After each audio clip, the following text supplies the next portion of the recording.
When we speak of cinema, one of the first things that comes to our mind are the large theatre halls where audiences flock to watch several forms of arts. Motion pictures are the current dominant form, but there are a variety of theatrics as well. Some of the oldest forms of cinema, like plays, symphonies and presentations, have their own history and origins, and these are taught exclusively in some of the leading universities and colleges of literature and arts. Back in the days when there were no large screens, audiences used to enjoy actors acting on stages and delivering some of the finest rhetorical performances. Although these might seem out of place in the current timeline, stage performances used to be the mainstream cinematic experience back then. There were absence of cameras and several lighting and special effects that we see today, although stress was put on quality acting. Most schools and colleges still conduct plays and rhetoric, since these play a more important role in sending out vital messages to the community rather than movies and motion pictures. Cinema has also evolved into including animated pictures nowadays, starting from the 1940s, when one of the first animated cartoon pictures were released. Since almost every individual currently alive has been to the theatre, most really do not know about its origins and specifically the difference and at the same time the relation between theatrics and cinema. To understand the role of cinema in our society, its impact and legacy that is permanently felt, it is thus of a vital importance that its history be understood and, surprisingly, how it has remained pretty much the same ever since its origins in the 6th century BC. Thus, in consideration to the importance of the history of cinema, its origins in ancient Greece and thereby its continuance by the Romans is one of the first stepping stones in understanding cinema's past. Ancient era was, however, not just identified by the Greeks and Romans' contribution in theatrical history. Several other forms of theatre that are still observed throughout Asia and Africa have had their own importance, at least in regional terms, and they have contributed their part in theatrics in individual forms and methods. Well-known theatrical forms of Han and Yuan of China, in addition to Sanskrit, Kathakali and various other Indian theatrics, have played a vital role in evolving Asian cinema over the past few millennia. However, the dominant role has always been that of Greek and Roman styles that got evolved into sophisticated theatre arts during Roman era, and then further during Middle Ages when several playwriters and poets started developing theatrics in conjecture with existing literary forms and entities. And thus, there are some of the most commonly known classical plays like Julius Caesar by Shakespeare and several others written by contemporary Spanish dramatists and writers like Calderón de la Barca, Lope de Vega, Juan de la Encina, among many others, that are still played out on international stages to this day and require an in-depth explanation towards their evolution and contribution to our modern cinema. Classical inception. Cinema is perhaps one of the oldest and revered forms of arts. It has survived and accompanied mankind ever since its very first beginnings that are officially attributed to the 6th century BC, when the Greeks were the first people to invent it. Credit being thus given to them, what we see today in our modern-day theatres and cinemas, with all the special effects and eye candy, goes all the way back to ancient Greece in the city of Athens, where the very first actors laid out their theatrical performances at stages and Greek theatres that still stand today on the city's outskirts. Little is actually known about these very first performances. Unlike most theatrics and motion pictures of today that list our credits in the end involving the whole crew, back then, scribes and casual writers used to store the details. Since these were more prone to destruction and mishandling, their whereabouts still remain unknown. It might be of some people's opinion that history has been unfair to those unsung actors and dramatists who invented cinema for the first time, but it is rather not surprising that records that date back to the 5th and 6th century are liable to remain obscure. What is actually known is that certain dramatists like Aeschylus, Sophocles and Euripides were some of the best and earliest known writers. The nature of theatrics and cinema was somewhat different than our modern-day concept and also less frequent. Most performances and plays related to nature and all its elements, wild animals, so and so forth. Greek theatre was primarily distinguished by three categories, where dramatists agree still exist pretty much the same manner in our modern times. These categories were tragedy, comedy and drama. Three of these genres are some of the most commonly seen and dominant genres even to this day, with drama being one of the highest watched. During the classical period of Greece, when city-states like Athens, Sparta and Thessalonica play the most part in shaping further the Greek civilization, these plays and performances used to be limited only for certain festivals and social gatherings. Athens was never a purely monarchical state, so most functions here were state-sponsored. Greek city-states also had differing cultures and value setups. While Athenians were more of a commercial, trading people with expansionist beliefs, states like Sparta and Thessalonica were more localized and practiced different values than the rest. Sparta, for example, was more of a militaristic state, with stress laid on maintaining itself as a state, with the military playing the dominant role. Now, in this classical period, Athens probably shaped Greek culture more than anyone else. Athens was a wealthy and a large city-state and exercised political influence over its contemporaries. At some point of time, Athenians had also dreamt of uniting Greece under the Athenian banner, although they failed in that aspect. Such circumstances had direct cultural implications on Greek society and cinema. Since Athens distinguished itself as the most culturally rich Greek state, several writers and dramatists that we read about mostly belonged to this state. In the history of cinema, Athenians are thus given important credits for inventing cinema and theatrics and also keeping it as an art that would survive for most part of human history. Archaeology has been extensively executed in this aspect, and several plays and scripts of those times have been unearthed. What most people might have imagined as non-existent, there are only 32 of over 1,000 plays that have been kept safe and secure at several museums. The rest have through time been destroyed.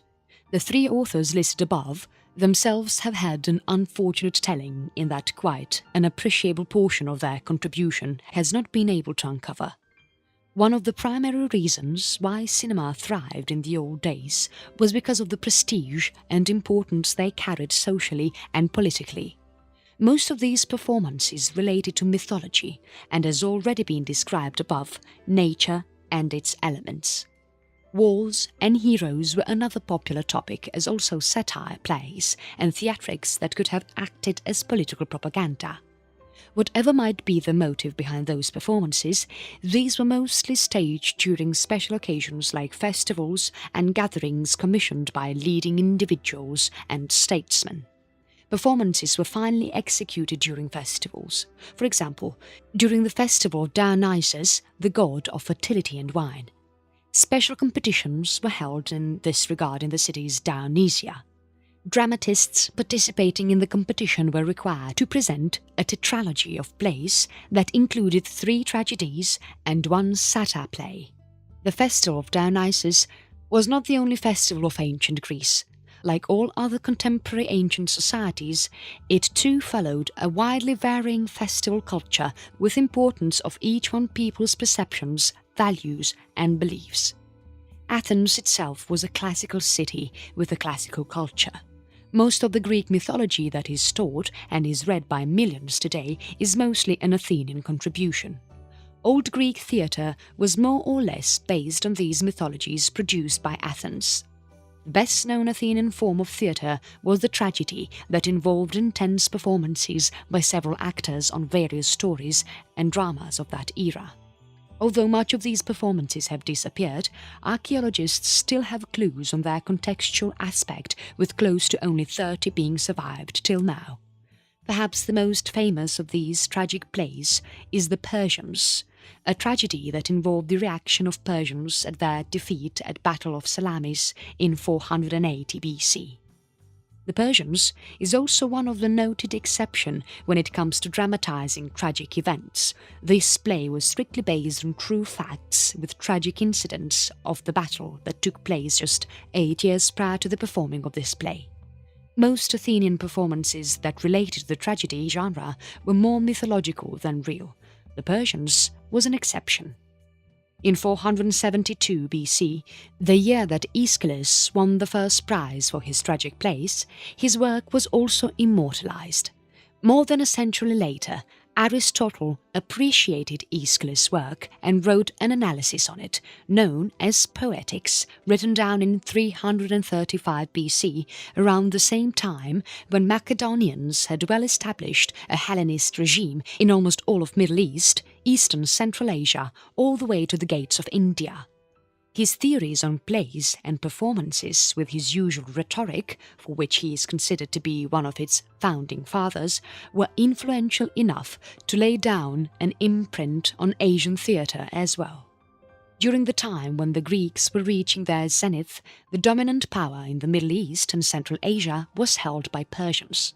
Not much is known of Persian theatre, although performances were conducted at the pleasure of the Shah. Asian theatre, however, consisted of a number of other cultures as well. Theatrical performances during Vedic times was quite common in Indian kingdoms, and that is still observed to a considerable extent in Indian rural areas. Schools and local gatherings hold small skits and plays for the children to cherish, with several important events from the Mahabharata, Ramayana and several other ancient Indian texts being one of the most commonly observed themes. For most part, Greek theatre also might have had an influence on Indian performances as well. Since this culture was already prevalent in the subcontinent, the contact with the Greeks and their settlement around Balkh and Kabul regions that were at the time categorized as being composed of Buddhist and Hindu populations molded theatrics just in the same manner as happened with other forms of art. Athenian tragedy would go on to relinquish and enjoy much popularity in the coming decades and centuries to come. As with all other art forms that survive the test of time, Greek theatre would henceforth get adopted by an even greater political power that was rising in the Mediterranean just after Alexander's death. The Romans were now at the centre of everything, and they would ensure that theatre would permanently become a human art. The Roman Advent. The Roman Empire reached its peak after almost a millennium of its inception. Coming from a small city-state that, legend has it, was primarily founded by Remus and Romulus, the Republic's beginnings were as chaotic and violent as its end. Rome is officially attributed to have founded around 300 BC. Its initial history is like any other civilization before it. The Republic basically started off as a small settlement that would in the coming centuries encompass almost whole of Western and Central Europe. It would also encompass for almost 5 centuries the areas of Anatolia and the adjoining regions of Georgia and Eurasia, Northern Africa all the way to Morocco and Iberia. Rome's rule for close to 1,000 years is perhaps the stepping stone of European civilization. If the Greeks occupied the classical pages of mythology, Rome was the founder of actual Europe. Roman laws and governance styles of architecture and arts, and the literary influence, everything is still observed to this day. Latin is the official language of the Bible, and nearly every colonial landmark built to fascinate thousands has Roman-styled architecture. Similar to everything that has Roman influence, theatrics played an important role here too. Greek cinema simply remained limited and confined in spite of its grand performances and its establishment in Greek art as a sure form of entertainment. But the Greeks had their own limitations. Theatrics in their cities remained mostly state-sponsored and were carried out primarily during seasons and festivals. Some exceptions remained if a king or an influential personality would call for a performance. Although this had its own importance, the idea of state-sponsored stage performances got amplified only during Roman rule. If details need be listed out, Rome, in its initial stages, was more of a socialist republic, with the plebs contributing a major part in its development and expansion into the Italian peninsula. During this time, Roman society too was never very class-based, unlike the Greeks, especially Athenians, that were characterized by their elites and middle classes. Roman egalitarianism was probably one of the reasons why it achieved success during its expansionary periods. However, as happens with most old societies, Rome witnessed developments in its class systems as well. Several Roman families had now established themselves as some of the most influential of all. The Julia family, for example, where Julius Caesar belonged, and these would later on become de facto rulers of the Republic. This was also the peak time when Roman theatre would soon spread throughout Europe and give way to medieval cinema. Theatrics in the Italian peninsula had existed well before Rome's rise. Northern Italy was primarily populated by the Etruscans, who might be considered as a cousin culture of Rome. The Etruscans had a more sophisticated culture before Rome's establishment and hence had their own form of theatre. Similar to the Greeks, the Etruscans carried out their own plays and performances that would later on get adopted by the Romans themselves. Although no discrete records exist of Etruscan performances, some landmarks and small theatres have been unearthed in parts of northern Italy. The popularization of theatrics in Roman society is attributed to the era when the Republic was being transformed into an imperial power. By 200 BC, Rome had encompassed almost all of the Mediterranean and it established itself as the major power in the region. Only time remained on the remaining parts of Western Europe, Britannia and Central Europe to get included in the empire. Roman government was initially carried out by senators. The Senate was one of the standing pillars of Roman society. Since theatrics during this time still remained a stately affair, this remained a rare show in most Roman settlements. The spread of early cinema was thus credited to a line of emperors who made it a national policy to encourage Greek forms of arts, literature and of course theatre. By the time Julius Caesar was assassinated, the environment in Rome had already changed. The Republic no longer remained a republic in true sense, and the territories it controlled became humongous. From a socialist setup that included only the Italian peninsula, by 100 BC, Rome was now almost all of Western Mediterranean, France, certain Germanic regions, Northern Africa and Greek territories. Emperors have had personal relationships with theatrics, and their Roman contemporaries did not hesitate to include these into their culture. Nero was especially fond of Greek arts, himself being an ardent player of the lyre. Setting aside his controversial rule, theatrics and fine arts ironically flourished the most during his time. As the Republic became a full-fledged imperial power, starting from Augustus' reign, emperors started becoming more and more attracted to encouraging theatrical arts and making it a national focus.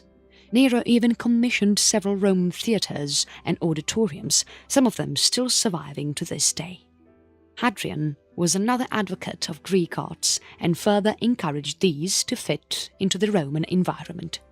Several such notable Roman rulers further encouraged and developed a number of art styles and forms that would go on all the way to the medieval ages. Although the Colosseum of Rome never really hosted performances and staged plays, it acts as a reminder of how arts really evolved during Roman era. Notwithstanding the theatrics of adjoining cultures, Roman cinema made theatrics reach its peak around the middle of 100 to 200 BC, when several Roman writers like Titus Plautus, Publius Terentius Afer, Quintus Ennius, Marcus Pacuvius and Lucius Acus lived. These writers contributed to Roman theatre significantly than any other similar counterpart in their day. When the empire reached its peak, several games, plays, theatrics and many more forms of fine arts flourished. In these later years, since there was not much left on military expansions and public administration, several Roman rulers thus spent their careers in encouraging and developing further forms of arts and literature. Some of these arts are still commonly observed today. One of the most common instruments involving strings has been with mankind since ancient times. Instruments like the lyre and guitar have had a proven Roman legacy. In terms of cinema, forms of symphonies go back as early as their Greek incepts. Perhaps the only thing that survived completely when Roman Empire vanished was its influence on cinema and fine arts.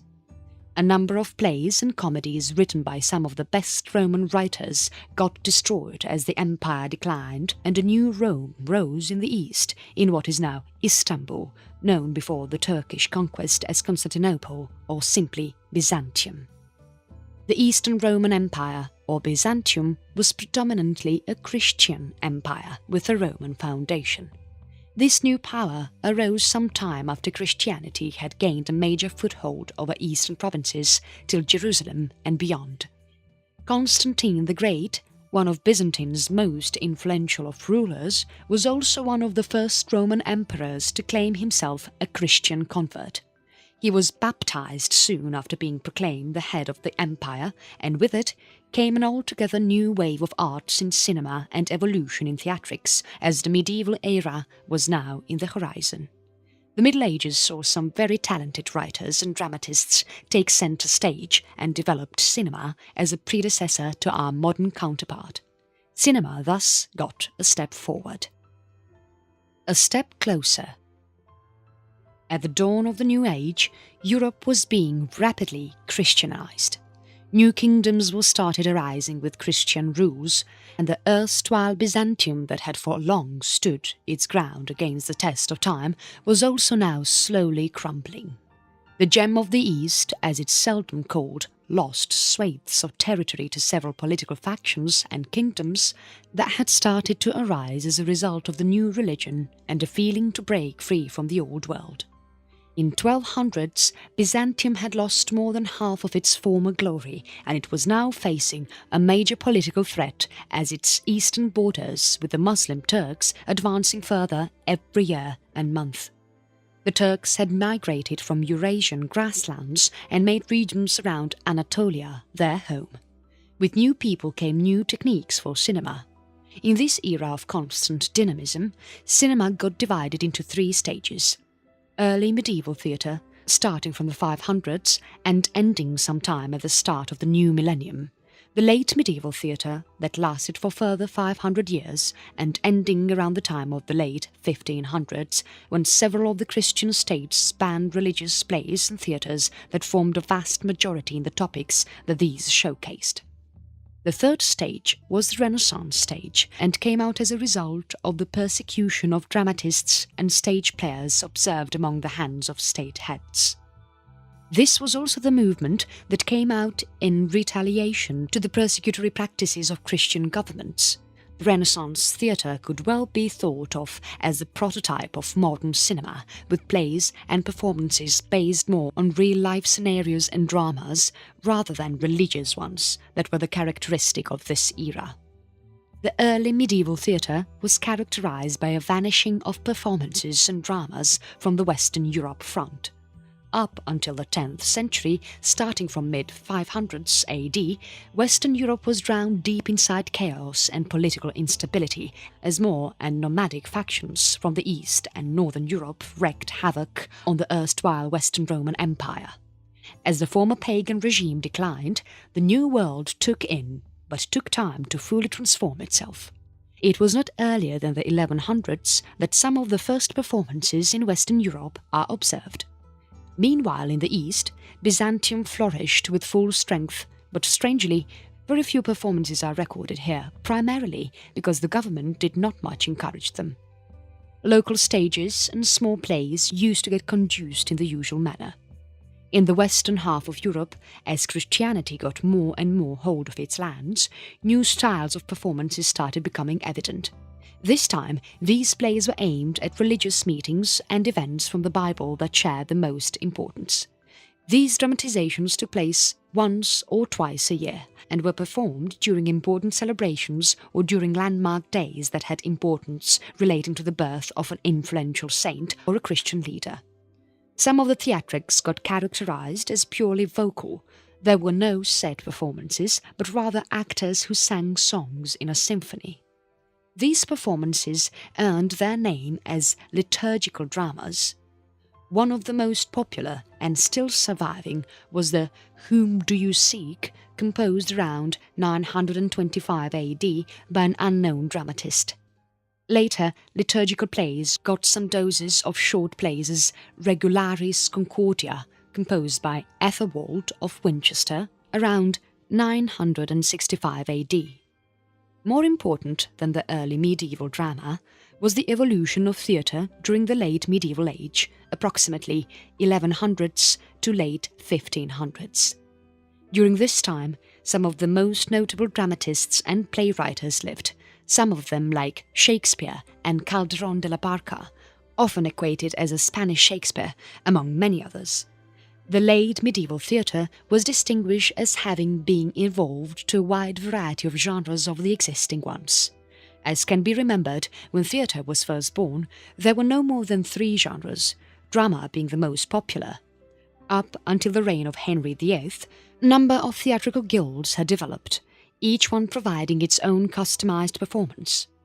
The British Isles had become a popular hub of theatre development, and when added to it the development of medieval-era institutes that focused on literature and fine arts, Oxford for example, a whole new aspect of theatrical development was discovered. The late medieval era was also one of the most important one for a number of socio-political factors. This was the time when the Church reigned at its peak and the Vatican had virtually established itself as the de facto when it came to religious affairs. Europe at this time of history was possibly more religious than it had been ever before. Catholic countries like Spain, Portugal and Tudor England exercised religious affairs with much zeal and energy. This was also the time when the legendary Crusades happened. Another most important factor was the formation of modern-day nations as we see today.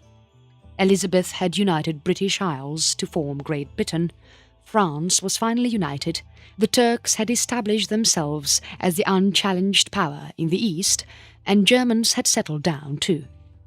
Europe for the first time received clearly laid out borders that remain pretty much the same today as they were back then. These developments and circumstances proved to be very fruitful for the people handling theatres. Distinction has to be made between cinema and theatrics, although both are very related terms. Cinema can be thought of as a performance complemented by a number of third-party factors. By the 1400s, theatrical performances remained mostly short and simple.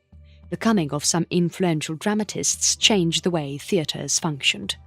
Heavy focus was laid on how actors performed while increasing their numbers in an average performance, while also making sure there were special effects like minor explosions and artistic canvases that could make plays look and feel more real. Actors, costumes and makeups got their own increment as more, and people flocked town halls and temporary stages. Performances became more focused on a number of new topics ranging from the daily life of everyday people to the role played by the church, so on and so forth. One of the most dominant scenarios of this time were plays based on religious affairs. In 1500s, the Renaissance was gaining momentum, and this gave theatrical guilds a boost to earn more money by providing plays that made fun of the church, and in some extreme instances, even as a protesting stance on the church's discretionary approach towards the common people and its interfering nature in sovereign states. The fervour against the church had gained such momentum that several Catholic nations gave decrees to ban such guilds and, if possible, to declare them as heretical. From 1560s to 1580s, all major powers of Western Europe had officially banned theatres that intended to perform on religious plays. This was a setback for many, but such decrees were very short-lived. Renaissance had skyrocketed and had completely debunked the approach of the Church. As several former Catholic nations started adopting Protestantism, a new breeze of life was breathed by theatres. By 1590s, in addition to the existing ones, a number of new groups had sprouted up. This was also the time when Spain saw its one and the only golden age in theatrical development. Scientific revolution was the next epic phase that would shape cinema in the coming centuries, and this would have a permanent, lasting effect. Performances were now more and more becoming popular and common, unlike the olden times when they were performed only during festivities and important schedules. Now, performances started getting newer tastes of art. Orchestrated symphonies and literary dramas were some genres that are attributed to have originated around this time. And there was no turning back. The New Revolution, 1600s to present. With the advent of a totally new age, abandoning the influence of church, the theatre received a totally new overhaul.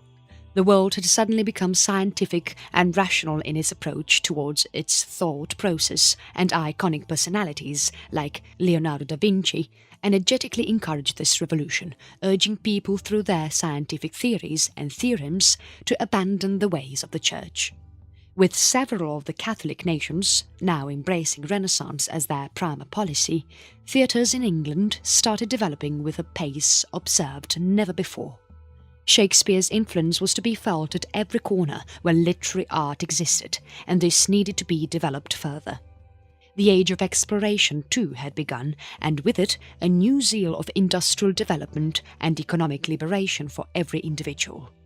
Monarchs, in total contrast to their predecessors, made Renaissance their guiding principle when it came to developing colonies and overseas territories. Renaissance was the key here. With late medieval rulers actively making Renaissance an integrated element for nearly everything, theatres got a new lease of life.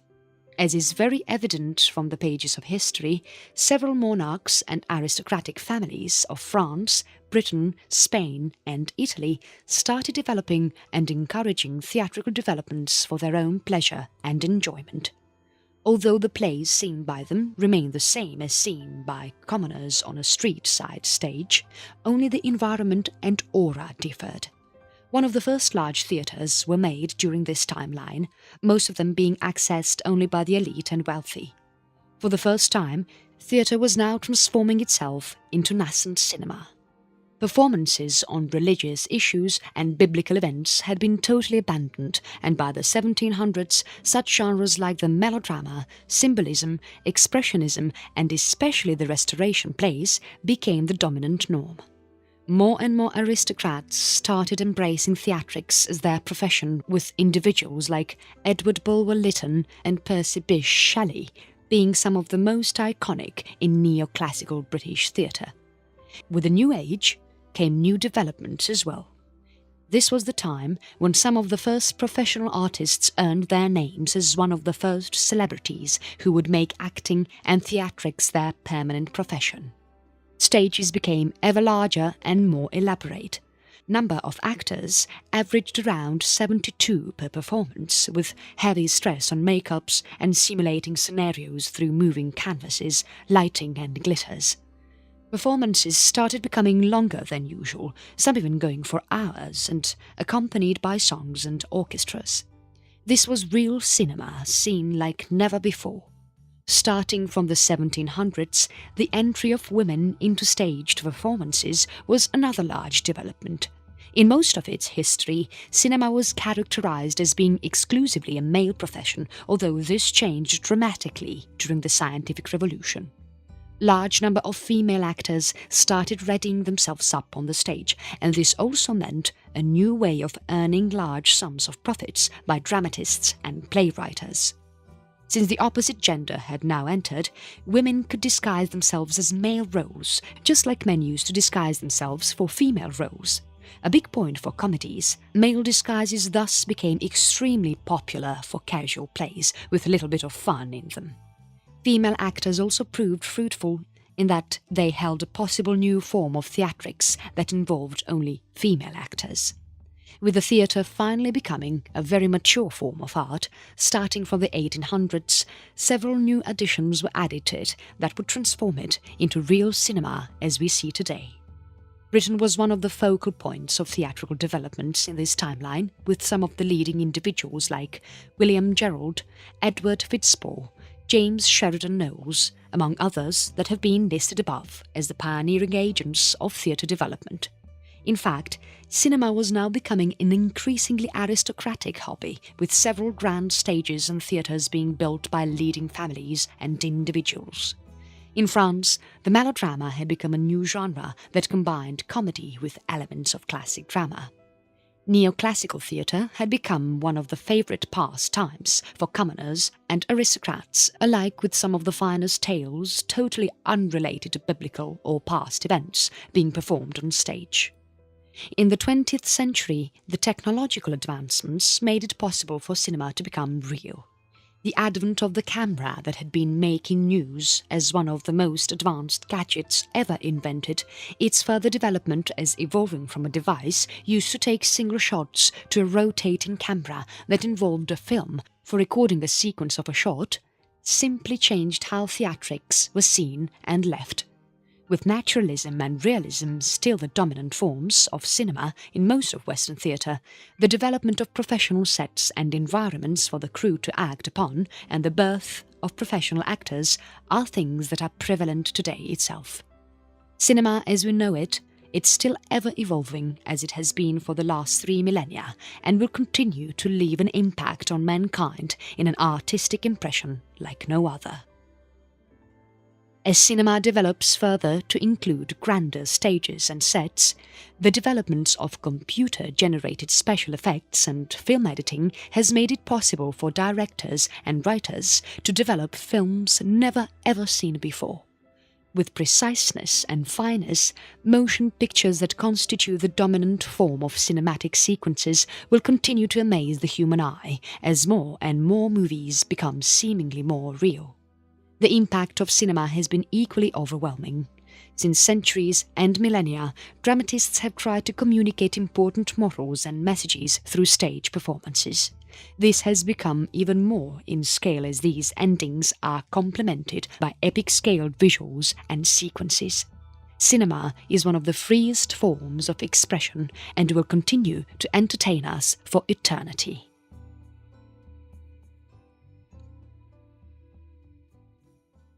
The whole crew, back then, scribes and casual writers used to store the details. Since these were more prone to destruction and mishandling, their whereabouts still remain unknown. It might be of some people's opinion that history has been unfair to those unsung actors and dramatists who invented cinema for the first time, but it is rather not surprising that records that date back to the 5th and 6th century are liable to remain obscure. What is actually known is that certain dramatists like Aeschylus, Sophocles and Euripides were some of the best and earliest known writers. The nature of theatrics and cinema was somewhat different than our modern-day concept and also less frequent. Most performances and plays related to nature and all its elements, wild animals, so and so forth. Greek theatre was primarily distinguished by 3 categories, where dramatists agree still exist pretty much the same manner in our modern times. These categories were tragedy, comedy and dramacollegies still conduct plays and rhetoric, since these play a more important role in sending out vital messages to the community rather than movies and motion pictures. Cinema has also evolved into including animated pictures nowadays, starting from the 1940s, when one of the first animated cartoon pictures were released. Since almost every individual currently alive has been to the theatre, most really do not know about its origins and specifically the difference and at the same time the relation between theatrics and cinema. To understand the role of cinema in our society, its impact and legacy that is permanently felt, it is thus of a vital importance that its history be understood and, surprisingly, how it has remained pretty much the same ever since its origins in the 6th century BC. Thus, in consideration to the importance of the history of cinema, its origins in ancient Greece and thereby its continuance by the Romans is one of the first stepping stones in understanding cinema's past. Ancient era was, however, not just identified by the Greeks and Romans' contribution in theatrical history. Several other forms of theatre that are still observed throughout Asia and Africa have had their own importance, at least in regional terms, and they have contributed their part in theatrics in individual forms and methods. Well-known theatrical forms of Han and Yuan of China, in addition to Sanskrit, Kathakali and various other Indian theatrics, have played a vital role in evolving Asian cinema over the past few millennia. However, the dominant role has always been that of Greek and Roman styles that got evolved into sophisticated theatre arts during Roman era, and then further during Middle Ages when several playwriters and poets started developing theatrics in conjecture with existing literary forms and entities. And thus, there are some of the most commonly known classical plays like Julius Caesar by Shakespeare and several others written by contemporary Spanish dramatists and writers.